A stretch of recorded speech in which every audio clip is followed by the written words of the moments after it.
का वचन कहता है, याद रखें उसने आपको और मेरे सामने बहुत से प्रमाण और उदाहरण दिए हैं। मोआबियों का उदाहरण है, अमोरियों का उदाहरण है, मिद्यानियों का, मादी और फारसियों का उदाहरण है, इजराइलियों का उदाहरण है। उसने उदाहरण दिया मिस्र से निकलकर मिस्री और इजराइलियों के बीच लाल सागर में फिरौन और उसकी शक्तिशाली सेना को हमेशा के लिए खत्म कर दिया और कहा कि आज तुम जिन मिस्रियों को देखते हो फिर इतिहास में कभी इन्हें नहीं देखोगे। उसने अपने वचन की पवित्रता को प्रमाणित किया। इसलिए वचन आपके अंदर होना जरूरी है। वचन नहीं होगा तो आप बहुत गहरे संकट में हैं, समझ लीजिए मेरे प्रियो। इसलिए यदि वचन पर ध्यान, मनन, अध्ययन नहीं करते तो अभी से करना शुरू कीजिए, आज ही से करना शुरू कीजिए। आपके अंदर वचन महिमा की आशा है, वो महिमा की आशा जो महान चमत्कार और अद्भुत काम करते, वो महिमा की आशा आपके अंदर है। क्योंकि वो क्या है? परमेश्वर का वचन। वचन कहाँ आएगा? आपके हृदय में। जब आपके हृदय में वचन आएगा तो क्या करेगा? वचन काम करेगा। आप बोलेंगे in the name of Jesus Christ I receive your blessing. प्रभु मैं आपकी आशीषों को ग्रहण करता हूँ और यीशु मसीह के नाम से आदेश देता हूँ, अंधकार की शक्तियां, बीमारियां और बदरू हैं जा। तो वो आप परमेश्वर का वचन को मानेगी। क्यों? क्योंकि परमेश्वर ने सारी प्रधानता और अधिकार और ताकतों को मिटा दिया। मृत्यु उसको रोक नहीं पाती, बीमारी उसको रोक नहीं पाती। अधोलोक में उसने जितने लोग उससे पहले मर गए थे सबको मृत्यु से बाहर निकल आया। इसका मतलब है कि सब कुछ उसके अधिकार में है, इसलिए उसने क्रूस के ऊपर उसको कुचल डाला है पूर्ण रीति से। अब आप जिस पर विश्वास करते हैं वो इस विश्व का स्वामी है, उस पर मनन करो। 5वें पद में वचन कहता है तब वह मतलब यहोवा, यहोवा मतलब पिता, पुत्र और पवित्र आत्मा, यहोवा मतलब यीशु। परमेश्वर का वचन कहता है तब वह उनसे क्रोध में बातें करेगा। किनसे? जो उसका वचन नहीं मानते और उसकी आज्ञाओं का पालन नहीं करते। और परमेश्वर का वचन करेगा और क्रोध में यह कहकर उन्हें भयभीत कर देगा। परमेश्वर उन्हें क्रोध में बोल बोल कर भयभीत कर देगा, घबरा देगा। वे विचलित हो जाएंगे, वो डरेंगे, हांपेंगे, कांपेंगे और तनाव, दबाव और डिप्रेशन के कारण पीड़ित और प्रताड़ित कर दिए जाएंगे।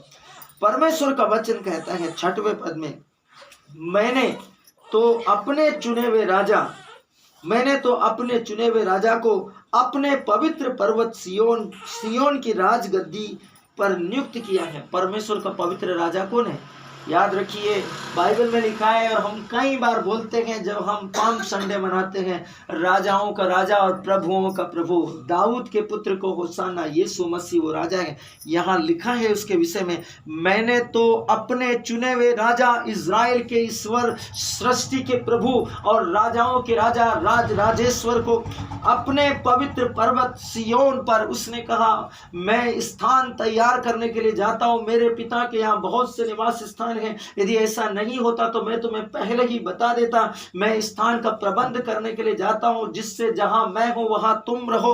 वो कहां है? सियोन पर्वत पर। और वो बोलता है अपने पवित्र पर्वत सियोन की राजगद्दी पर नियुक्त किया है। इसलिए यीशु बोलता है जहां मैं हूं वहां तुम भी मेरे साथ रहो। इसीलिए तो वो रैप्चर में आपको और मेरे को लेने के लिए आ रहा है। कलीसिया का रैप्चर पवित्र शास्त्र के अनुसार बहुत गुप्त होगा मेरे प्रियो, और ये वैसा नहीं होगा जैसा लिखा हुआ है कि जब बिजली आसमान के इस छोर से उस छोर तक चमकेगी तब मानव पुत्र को सब जाति और राष्ट्र देखेंगे।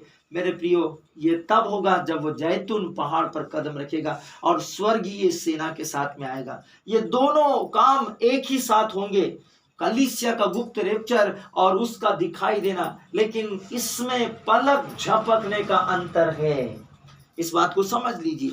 पलक झपकने का अंतर है इसमें, और यह अंतर बहुत स्पष्ट है। परमेश्वर का वचन कहता है, सर्वशक्तिमान का वचन 7वें वचन में कहता है, भजन संहिता अध्याय 2 वचन 7 कहता है मैं उस वचन का प्रचार करूंगा जो यहोवा ने मुझसे कहा है, तू मेरा पुत्र है, आज ही मैंने तुझे जन्मा है। याद आया बपतिस्मा के समय यीशु मसीह के लिए आकाश से क्या आकाशवाणी हुई थी? यह मेरा प्रिय पुत्र है, इस पर मैं अत्यंत प्रसन्न हूं, इसकी सुनो। क्या लिखा है 7वें वचन में? मैं उस वचन का प्रचार करूंगा जो यहोवा ने मुझसे कहा आकाशवाणी के द्वारा, आज ही मैंने तुझे जन्माया है, तू मेरा प्रिय पुत्र है। In the name of Jesus Christ. यीशु मसीह के बारे में, यीशु मसीह कौन है? परमेश्वर का वचन। यहोवा वचन और आत्मा, परमेश्वर का जो शरीर है उसको आप यीशु बोलते हैं। समझ में आया? परमेश्वर का जो वचन है उसको आप यीशु बोलते हैं। परमेश्वर की जो आत्मा है उसको आप पवित्र आत्मा को, परमेश्वर की पवित्र आत्मा को आप यीशु मसीह बोलते हैं। सर्वशक्तिमान प्रियो, परमेश्वर का वचन कहता है उसने आत्मा में आपको दिया। बहुत से रेफरेंस है, मत्ती अध्याय 3 वचन 17, मत्ती अध्याय 17 वचन 5, मार्कुस अध्याय 1 वचन 11, मार्कुस अध्याय 9 वचन 7, लूकास अध्याय 3 वचन 22, लूकास अध्याय 9 वचन 35। परमेश्वर का वचन कहता है यूहन्ना का अध्याय 1 वचन 49, प्रेरितों का कार्यकलाप अध्याय 13 वचन 33, इब्रानियों का पत्र अध्याय 1 वचन 5, इब्रानी अध्याय 5 वचन 5, दूसरा पत्रस अध्याय 1 वचन 17। इतने रेफरेंस है। यीशु मसीह परमेश्वर है, इसके प्रमाण है और सर्वशक्तिमान है। मेरे प्रियो, ये वही यहोवा है जिसके सामने आप और मैं जाएंगे। ये वही यहोवा है जिसने अपने शब्द को भेजा और गैब्रियल शब्द के द्वारा उसके मरियम का गर्भ के अंदर एक मनुष्य के रूप में जन्म ले लिया, इंसान बन गया।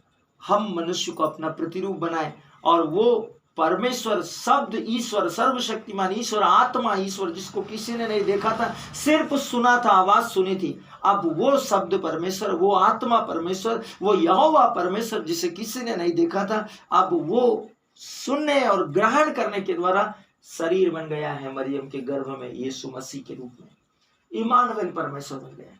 सर्वशक्तिमान का वचन 8वें पद में बोलता है, मुझसे मांग और मैं जाति जाति के लोगों को तेरी संपत्ति होने के लिए और दूर दूर देशों को तेरी निज व्यक्तिगत भूमि बनाने के लिए दे दूंगा। पहले पद में क्या